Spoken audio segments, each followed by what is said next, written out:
Here at JBR with Julie Kirk, who has one of the longest and most distinguished careers, I think, at this point as a pavement artist. Has participated in many festivals over quite a number of years. We won't talk about how many. I know. No, that's a little embarrassing.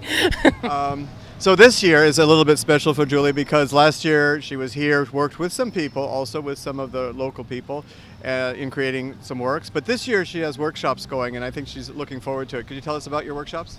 Yeah, I have some smaller pieces I'm doing on my own, but the majority of my work here is doing a large community piece, which is located down further along the festival, and it's involving about like 15 or so local artists.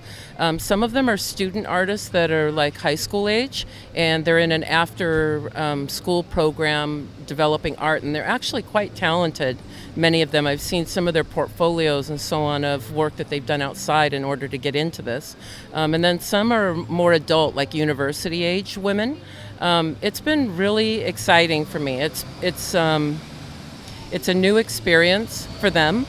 And I think that they've enjoyed the 3D work looking at it from the side, but actually understanding how to make it come to life is a whole different part of it. So I know that like one of the key moments was when they were drawing and they're just looking at all these unintelligible lines and they're just doing what I'm asking them to do. And then when we got most of it blocked in, they went to the end and they saw it and they were like, oh my gosh, it actually looks like it's 3D. So that was really fun for them.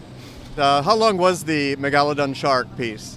Oh gosh, it was, I don't remember the actual length on it. It was 23,000 square feet. When it was done, it broke a world record. I don't know if that world record still stands or not. I think it does, but I could be wrong. And we had probably about 25 like actual experienced 3D artists on it, and then another like 20, 30 or so volunteers. And it took us about 9 days. And you designed the painting that we did, but You were very busy. So I ended up directing the piece, and it was quite fun. I think one of the things I enjoyed is that I've admired your work for so many years, and it's been a big influence for me as a street painter.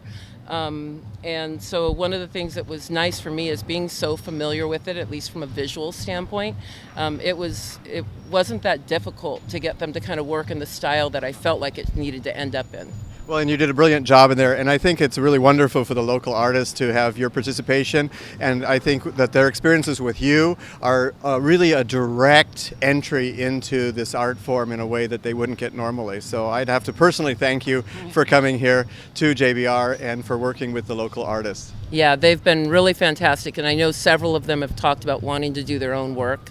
One of them in particular is very excited about possibly doing a piece next year. They're all really enjoying the process, and I think what's been great for them is experiencing it kind of as a whole artist. Like one of the things that we're used to as street painters is going to events and working with other artists and then working on our own things as well. And for them, they've all kind of worked more individually. They've never had that experience of painting together on one project, and they've just gotten along great. And I ended up putting some of the younger girls with some of the older women, and that went really well yesterday. I think it kind of broke up the group a little bit and got them to kind of see other people's viewpoints, which was fantastic. Well, oftentimes we talk about pavement art in terms of being viral, in the sense that the images themselves go all over the world and kind of replicate themselves until they kind of block everyone's emails on the entire internet. But I think also when you have talented teachers like yourself, that the actual process of doing the art and the educational part can become as viral as the images themselves. Is that your impression? Oh, definitely. It's been really interesting talking to them just about the act of creating the painting and all the things that go into it, and they're so excited about it. I know they were talking about having to show other people, and they've had their parents and their families and their friends coming by to see it. They're very excited to see the finished piece, and I'm sure they're going to be sending images out and that whole like process of painting. When you look back over the probably decades that you've done this kind of artwork, that perhaps maybe the most important legacy is all of the other artists that you maybe infected with the art virus? Yeah, I have infected a lot of people. I know that you have, and thank you very much for being here.